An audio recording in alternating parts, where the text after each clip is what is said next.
Bienvenue dans le podcast Ayurveda de Mathilde et Julie, le podcast qui rend vivant. Nous te partageons ici des clés pour trouver ton équilibre, ta clarté, ta vitalité au travers de sujets inspirés et inspirants. Nous donnons la parole aux personnes qui, comme nous, servent, explorent et expérimentent le vivant. Si toi aussi, tu désires cultiver ce oui à la vie, alors bienvenue et bonne écoute. Bienvenue dans ce nouvel épisode du podcast Ayurveda par Mathilde et Julie. On a la joie aujourd'hui de vous retrouver pour parler de la saison d'automne.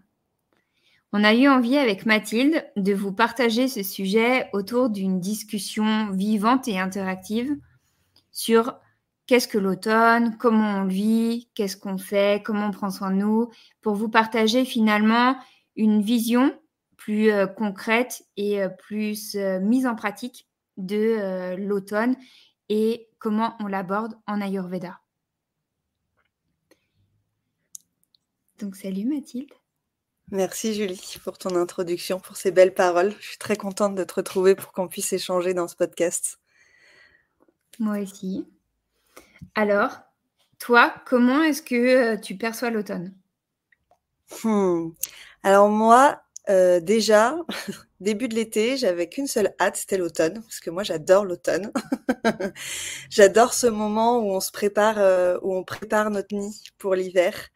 Et déjà dans l'été, j'étais déjà en train de m'imaginer organiser ma maison pour me préparer à l'hiver, pour sortir un peu moins, pour que le temps ralentisse un petit peu plus et ne pas avoir des milliards de choses à faire dans la journée, parce que du coup, comme j'adore suivre le soleil, moi je dors les volets ouverts, donc du coup je me lève et je me couche vraiment en fonction du soleil. Et c'est vrai qu'à un moment donné, alors certes, on n'a pas forcément eu un beau temps cet été, n'empêche que les journées étaient plus longues et du coup, j'étais beaucoup plus actif tout au long de la journée.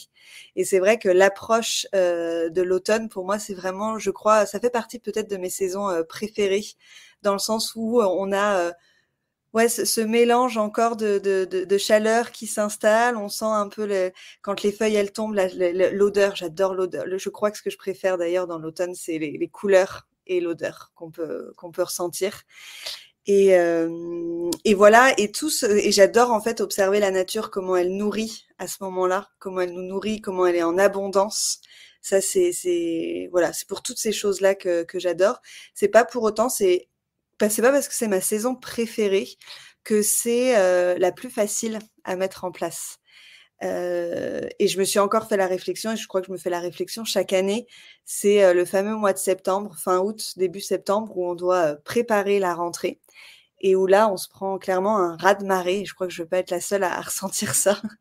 Mais vraiment, où là, on a des milliards de choses à faire, des inscriptions, à penser à tout préparer. Et en fait, c'est toute cette dissonance cognitive entre la sensation d'avoir plein de choses à faire et de devoir être encore plus en action, et en même temps sentir que le corps et le mental, il a besoin de ralentir, de se poser un petit peu plus, de trouver des espaces beaucoup plus calmes. Et du coup, c'est toute cette difficulté que je peux ressentir à chaque fois, à chaque fin de saison, fin août, début septembre, de trouver l'espace juste. Et heureusement que l'Ayurveda est là, parce que du coup, ça me donne ce discernement qui me permet justement de comprendre comment est-ce que je peux pallier, comment est-ce que je peux me respecter. Voilà, par exemple, des choses toutes bêtes, mais j'ai quand même beaucoup ralenti le sport intensif. Et du coup, je me suis quand même beaucoup plus mis au yoga, un yoga beaucoup plus doux. Et déjà, je sentais que ça m'activait et beaucoup moins le mental, l'esprit et le corps, et que du coup, mes nuits de sommeil étaient déjà bien meilleures que si je faisais du sport un peu bien cardio, bien comme il fallait, quoi. Je sais pas, toi, Julie, si tu as cette sensation-là, fin août, début septembre, là où il faut aller à fond, tout organiser, préparer, un peu comme si c'était une nouvelle année qui se préparait. Finalement, on est quand même assez basé sur l'année scolaire, je trouve. On est totalement basé sur l'année scolaire et c'est clairement en décalage total avec ce qui se passe dans la nature. Et pour moi, ça crée une dualité à l'intérieur de soi qui est assez forte et qui a forcément un impact aussi Moi, je le vois sur notre vitalité et sur notre morale. Et c'est clairement ça, c'est-à-dire que le mois de septembre est une nouvelle année. On commence une nouvelle année scolaire jusqu'au mois de juin. Et donc, c'est une période qui est effervescente, où on nous invite à tout lancer, tout commencer, donc à être dans un mouvement d'extériorisation, donc un mouvement en fait de création, clairement, alors que dans la nature, c'est exactement l'inverse qui est en train de se produire, puisque c'est le moment où la sève commence à retourner dans ses racines. Donc il y a une espèce de dualité intérieure entre suivre l'élan de la société à mettre en place plein de choses à l'extérieur, lancer une énergie extérieure, alors que à l'intérieur, il y a déjà ce ressenti et ce besoin d'être plutôt connecté à une forme d'intériorité, en tout cas à un retour à soi. Puisque dans ce mouvement de la sève qui retourne dans les racines, c'est un mouvement de retournement. Et comme la nature est notre miroir, il y a aussi ce mouvement de retournement à l'intérieur. Donc on le sent, c'est exactement ce que tu dis. Et moi, pareil, et encore plus en sortant de Panchakarma, j'ai cet élan de retourner à l'intérieur progressivement.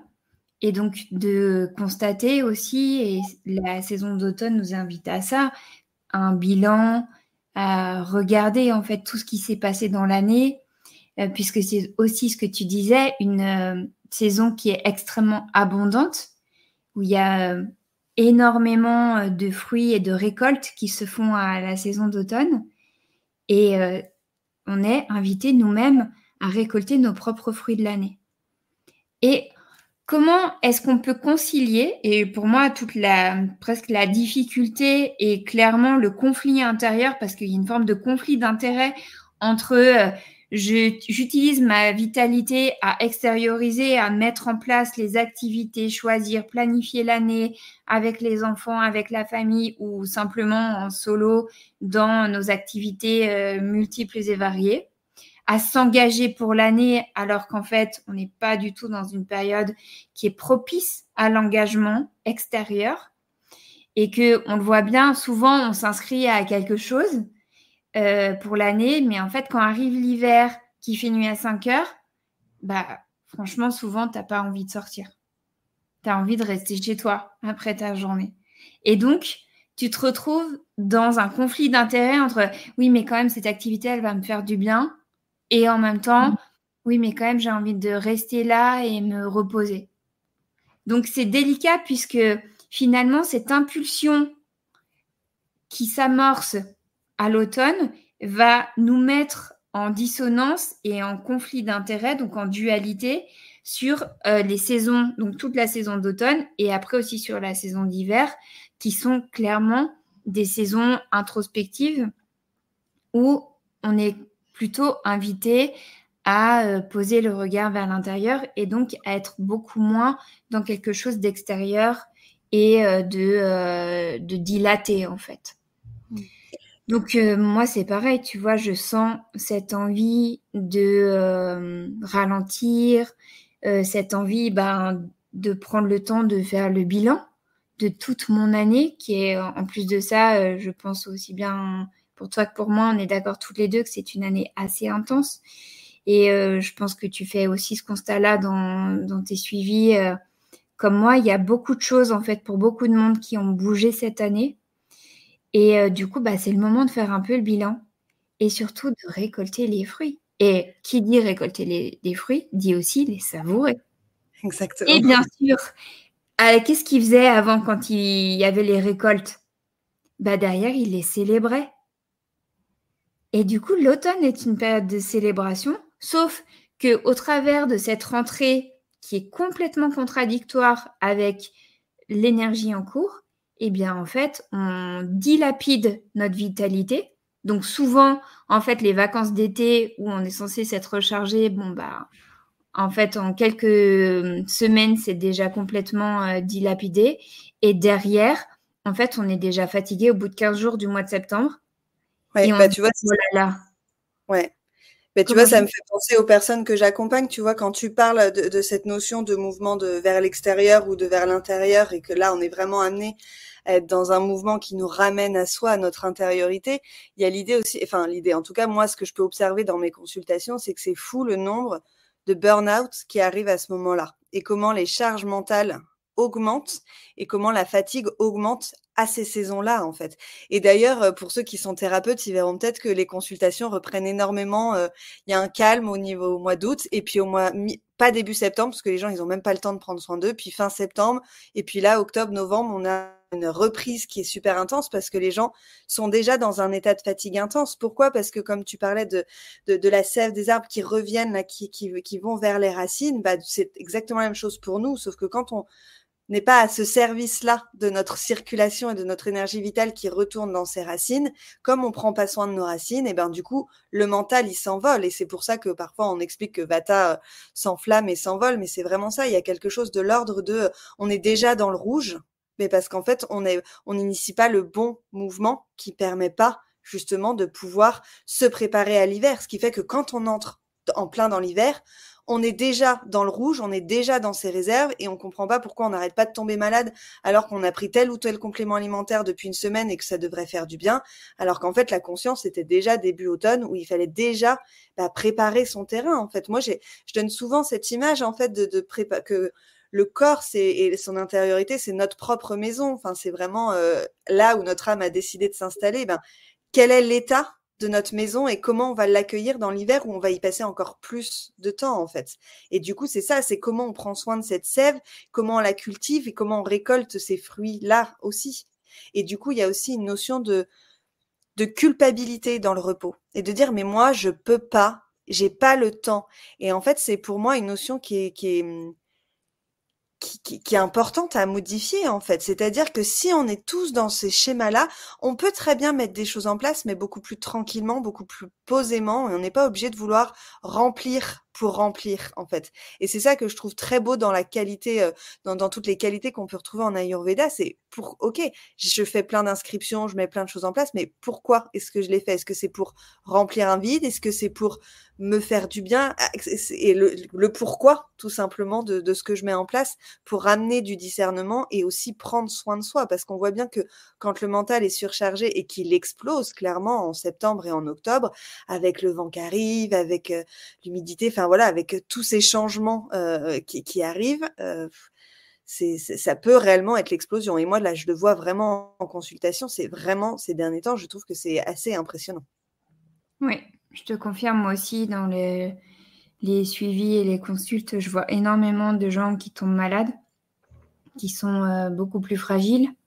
Il y a aussi une perte de vitalité, donc effectivement, soit des burn-out, soit des prises de conscience que là, ils sont à la limite de ça et que ils sont déjà en fait dépassés et surchargés par ce mouvement qui a été initié vers l'extérieur, qui est complètement contradictoire avec le mouvement naturel et le mouvement du cycle en cours, c'est-à-dire celui de la saison, et qui est un mouvement qui va de la périphérie vers le centre, donc un retour vers l'intérieur.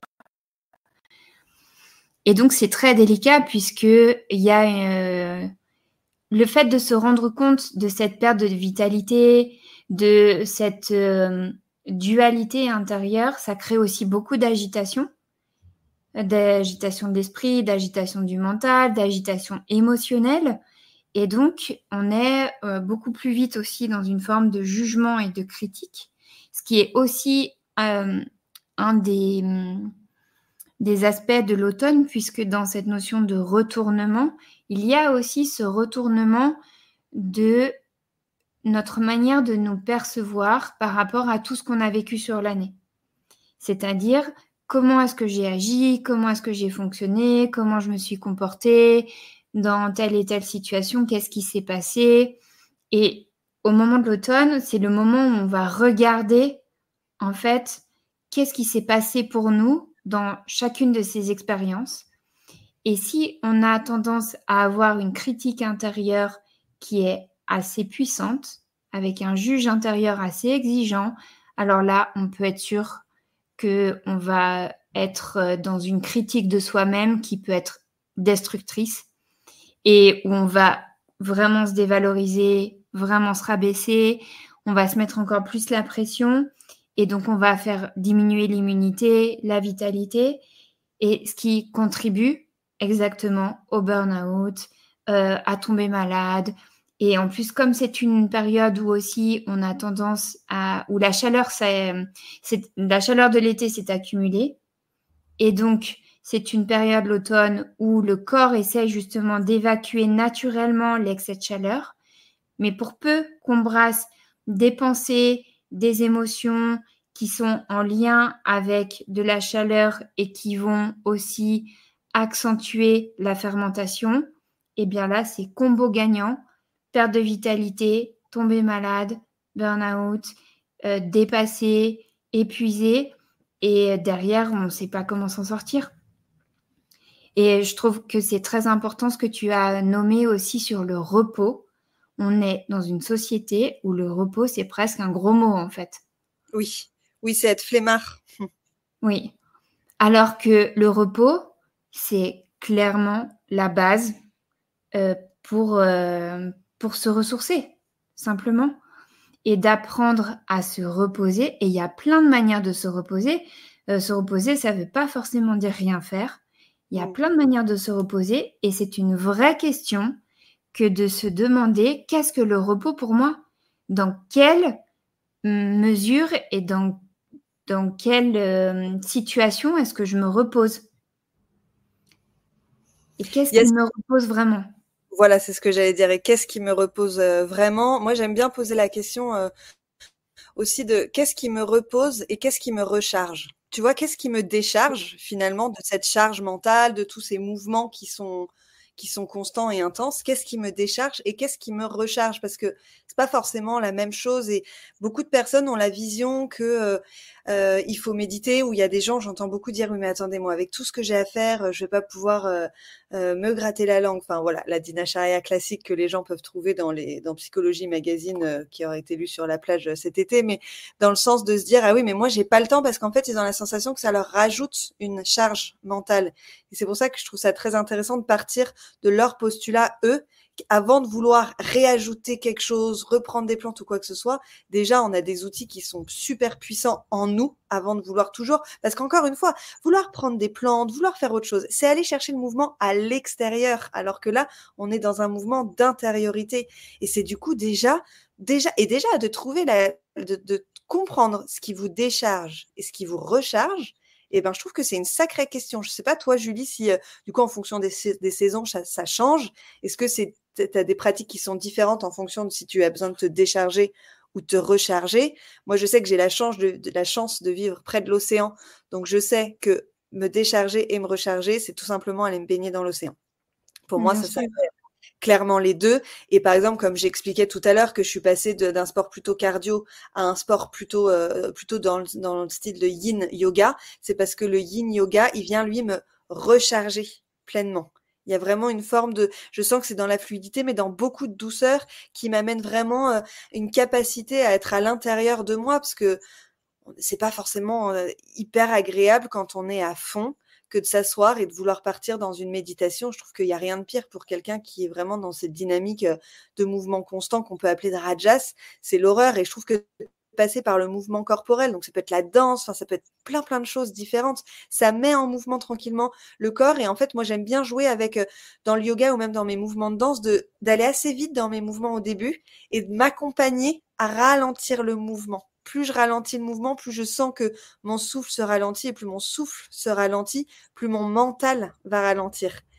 Et déjà ça, je trouve que c'est pas si facile que ça, parce qu'en fait des fois, hop, on repart, on a une pensée qui peut être extraordinaire d'un seul coup, donc on va repartir à fond. Et c'est déjà de dompter et de comprendre ce fonctionnement-là, je trouve que c'est déjà énorme. Et pour moi, ça vaut déjà plein de compléments alimentaires qui peuvent être d'un très bon soutien, mais en tout cas déjà de comprendre les outils qu'on a à l'intérieur de soi, quoi. Et ça demande pas Bien d'énergie. sûr. Je suis totalement d'accord. Moi, je sais que comme toi, mes activités ressources et mes moments ressources changent au fur et à mesure des saisons. Donc moi, en ce moment, je pratique plutôt des chants. des chants de Kundalini particuliers qui sont en lien aussi avec ce que je suis en train de vivre actuellement dans ma vie perso. Et voilà, ces chants me permettent de revenir au centre, d'invoquer des qualités à l'intérieur de moi qui sont déjà là et qui me permettent aussi de retrouver justement cette écoute intérieure de qu'est-ce qui s'est passé cette année, qu'est-ce que je récolte, qu'est-ce que je trie, qu'est-ce que je n'ai plus envie et qu'est-ce qui n'est plus juste pour moi, afin de faire un bilan total. Donc, j'ai aussi, voilà, évidemment, un peu modifié la pratique physique après le Panchakarma, puisque je suis quand même toujours en récupération. Donc, voilà, ce qui est présent là pour moi cet automne, c'est plutôt le chant. Et ça me va très bien. Ça me permet d'être dans l'intériorité et en même temps, ça garde une forme d'intensité puisque ce sont quand même des chants de Kundalini. Donc, c'est aussi, ça invoque quand même une certaine force intérieure. Donc, ça me permet de trouver cet équilibre dans intériorité et en même temps de présence face à cette saison qui, dans la récolte, il y a aussi une forme d'effort pour regarder ça et pour être face en fait à ce qui se présente à nous au travers de ce mouvement de retournement. Donc il y a ça et puis évidemment ce que j'observe aussi c'est que cette saison d'automne, donc évidemment que selon ton terrain, ça demande une hygiène de vie un peu particulière, une alimentation aussi qui peut nécessiter quelques ajustements. Et puis, il y a aussi le fait que dans cette période d'automne, il y a beaucoup d'irrégularités, puisqu'on passe de chaud à froid, à humide, au vent humide, au vent chaud, au vent froid. Et du coup, notre capacité d'adaptation intérieure, elle est extrêmement stimulée, elle est extrêmement sollicitée. Donc ça nous prend aussi beaucoup de vitalité. Ça vient aussi impacter notre Agni, donc notre feu digestif, qui devient lui aussi variable et qui, à certains moments, on va avoir envie de manger comme en hiver, genre une bonne tartiflette. Et puis, il y a des moments, tu as juste envie de manger des carottes râpées, tu sais pas pourquoi. Et du coup, en fait, c'est simplement parce que l'Agni varie, parce que la nature, dans son expression météorologique et au niveau des températures, varie aussi. Donc, on passe dans une adaptation d'une manifestation extérieure à une autre, et ça nous prend beaucoup d'énergie, en plus de tout le reste, de mettre en place, etc., etc. Donc, moi, ce que je vois aussi dans l'automne, c'est que j'ai besoin de forme de régularité. Et dans cette forme de régularité, j'essaie de faire attention notamment à mes heures de lever et à mes heures de coucher pour maintenir en fait une forme de, pas de constance, mais presque dans ma manière en fait de prendre soin de moi pour que ma vitalité justement soit préservée dans ces variations extérieures qui me sollicitent beaucoup dans ma vitalité quotidienne. Oui, Donc puisque j'essaye j'entends. aussi, tu vois, au niveau de, par exemple, des repas, essayer de manger à peu près aux mêmes heures, de me coucher aux mêmes heures, de pas trop stimuler mes sens le soir avant de dormir. Donc, dès qu'il fait nuit, essayer le plus possible d'être le moins sur le téléphone, l'ordi, etc. Ou même dans certaines discussions pour me permettre effectivement de privilégier cette intériorité qui est appelée avec le soleil qui se couche plus tôt. Dans ce que tu parles, là, quand tu parles de cette régularité qui peut être installée, donc la régularité des levées, des couchers, des repas, moi j'y vois aussi cette forme de support. Sur quoi en fait je peux me déposer quand il y a autant d'irrégularités dans mon quotidien. Et quand tu parlais des changements de temps, je me revois là début septembre, le matin être en manteau d'hiver, presque en bottes ou en moon boots. Et à midi, arriver, être en short et en t-shirt tellement il faisait chaud, mais avoir 3 degrés le matin, mais vraiment véridique 3 degrés le matin et avoir presque 25 l'après-midi. Et c'est intéressant, c'est vrai que dans cette très grande irrégularité, comment en fait on peut venir prendre support et se déposer juste pleinement dans cette régularité-là. Et d'ailleurs, on le voit très bien chez les enfants. Plus on impose une régularité, plus il y a quelque chose qui se stabilise malgré les variations de l'extérieur, en fait. Et je trouve que c'est intéressant et super important, du coup, de se sentir bien chez soi aussi, de prendre soin, encore une fois, de son intérieur pour pouvoir avoir envie d'être chez soi, pour pouvoir réussir à maintenir ces régularités-là aussi, quoi. Complètement. Et dans ce mouvement de retournement, je pense que ça nous fait aussi miroir de notre environnement extérieur, donc l'environnement qui nous entoure, donc l'environnement dans lequel on évolue au quotidien, et surtout l'environnement qu'on est en train de créer avec cette nouvelle rentrée. C'est-à-dire qu'on a un environnement dans lequel on évolue, notre maison, nos relations, etc. Et il y a aussi l'environnement qu'on est en train de créer quand on décide que toute l'année, on va faire telle et telle activité, à tel jour, tels horaires, de telle durée, etc. Donc, ça peut être une forme de régularité, mais c'est aussi une forme d'exigence, de pression qui ne prend pas en considération les variations de la vitalité et de l'énergie dans une période d'automne et d'hiver qui nous appelle plutôt à l'introspection et donc plutôt à être à l'intérieur de nous et donc dans nos maisons respectives, aussi bien corporelles que extérieures. Et je trouve que justement, dans cette période, c'est le moment, qu'on le veuille ou non, presque malgré nous, d'un miroir de comment je me sens dans mon environnement. Est-ce que mon environnement est propice au repos? Est-ce que mon environnement est propice à la décharge, à la recharge, au ressourcement? Est-ce que je me régénère dans mon environnement ou pas? Et qu'est-ce qui compose mon environnement et qui fait que justement, ça ne me ressource pas, ça ne me régénère pas? Et est-ce que je décide de maintenir ça dans mon environnement ou pas aussi? C'est aussi ça, de faire le bilan et de faire le tri à l'automne, c'est de regarder l'impact de mon environnement, les interactions que j'ai avec lui et l'effet que ça a sur comment je me sens au quotidien, sur différents plans. Ça, finalement, il faudrait prendre ses vacances en septembre.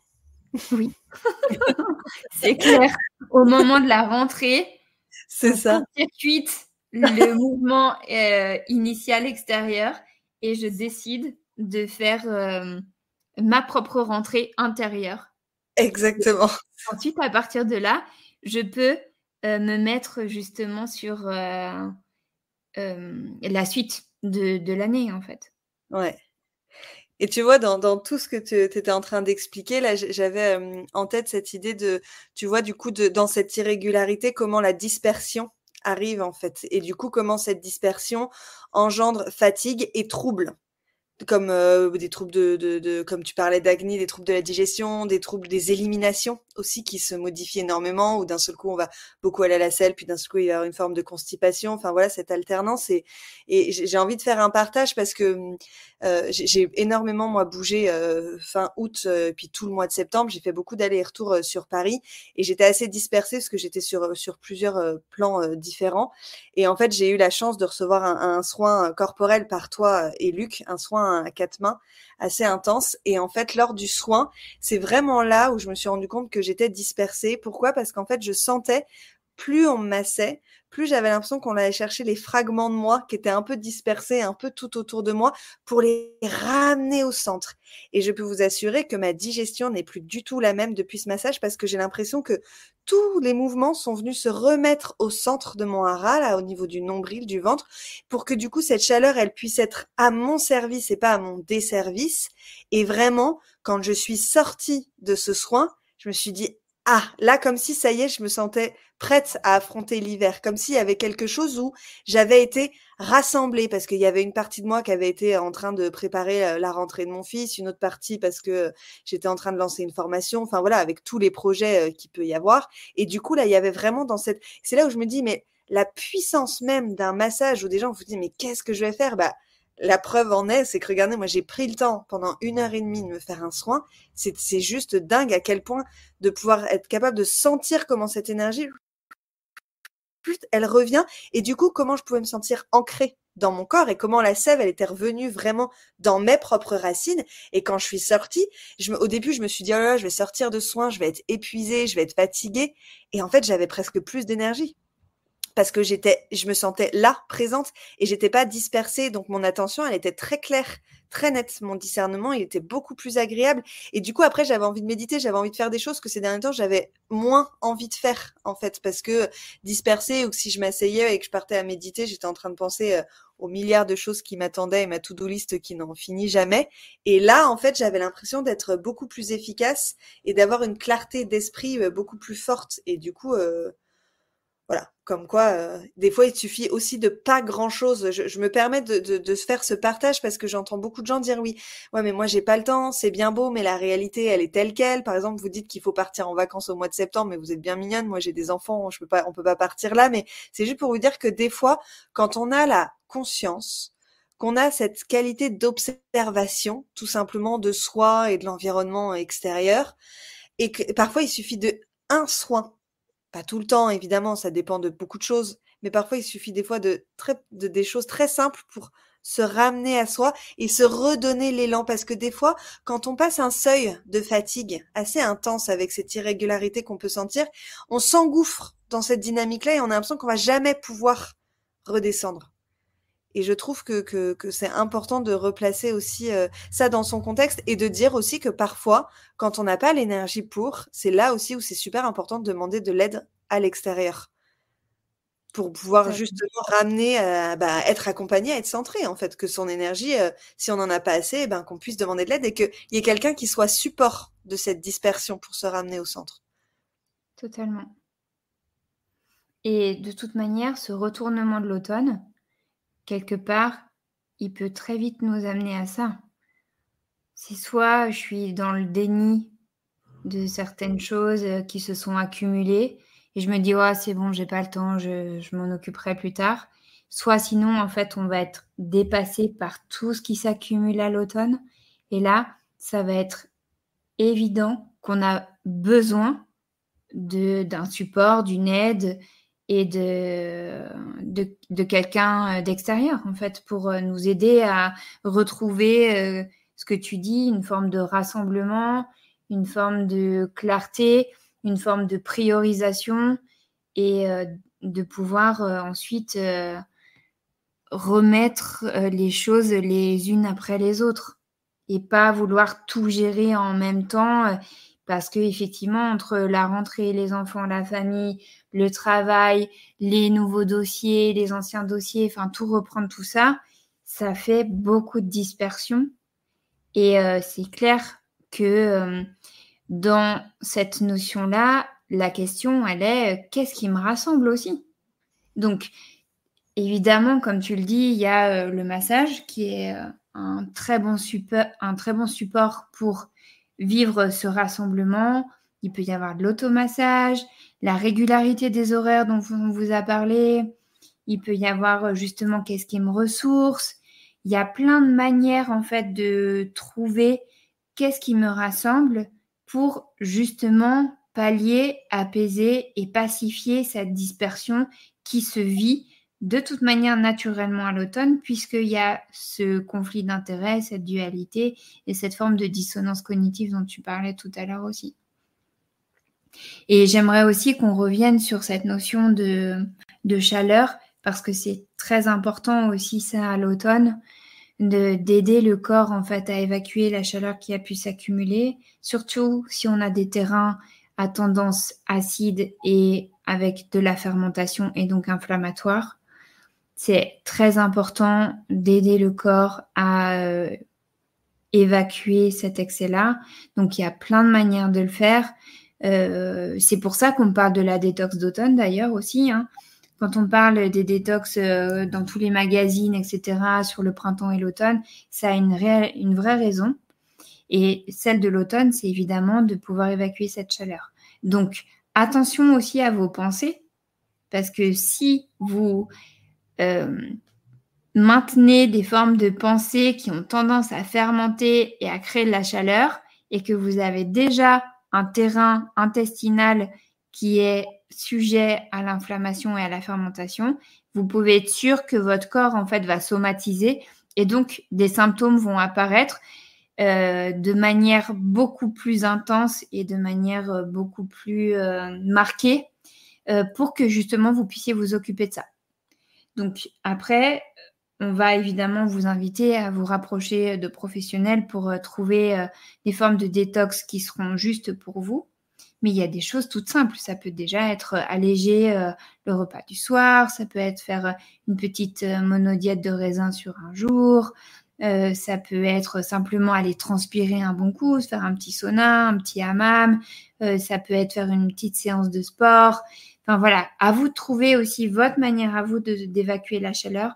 Et c'est aussi important parce que cette évacuation de la chaleur, elle va permettre aux toxines en fait qui étaient en circulation en périphérie et qui reviennent vers le centre de pouvoir s'évacuer et donc de pouvoir aussi libérer de l'espace. Puisque dans cette période de retournement, le fait de faire un bilan, le fait de récolter des fruits, le fait de trier, nous invite à créer de l'espace pour se préparer à la saison d'hiver. Et nous, qu'est-ce qu'on fait à l'automne? On remplit tous les espaces. Donc, c'est exactement ce que tu viens de dire. Donc là, l'idée, c'est aussi d'aider le corps à créer des nouveaux espaces qu'on ne remplit pas.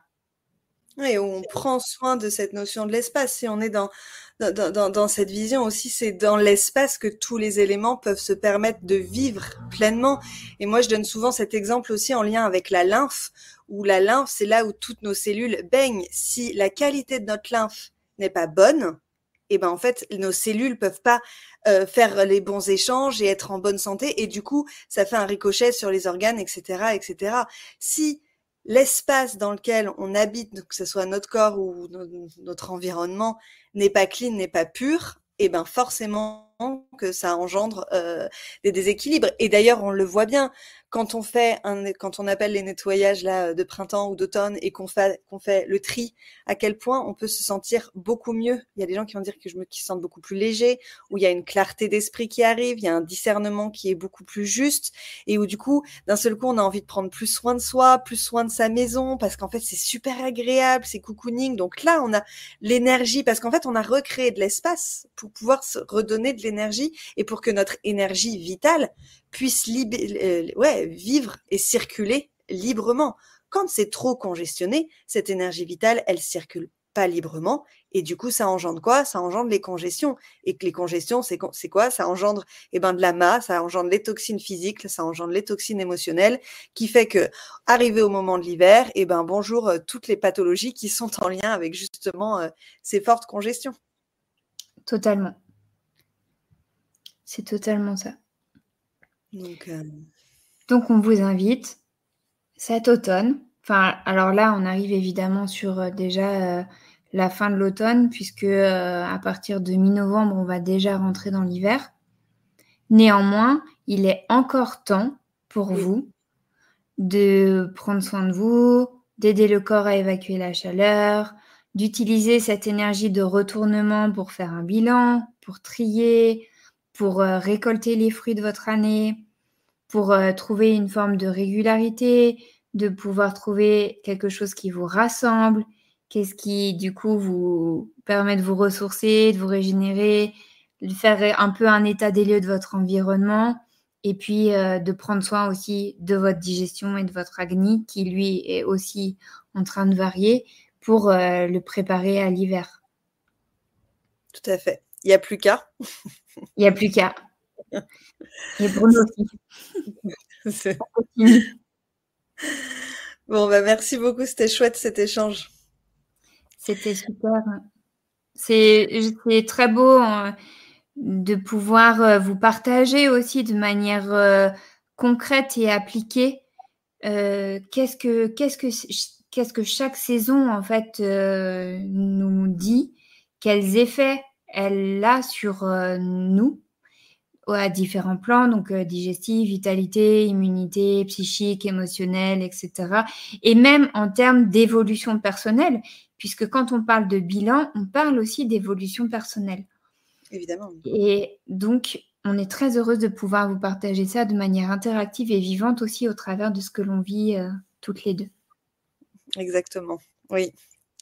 Puis on fera un autre podcast sur l'hiver et l'Ayurveda d'ici quelques semaines. Oh oui. Bon, bah merci beaucoup en tout cas d'avoir pris le temps de nous écouter, de se retrouver.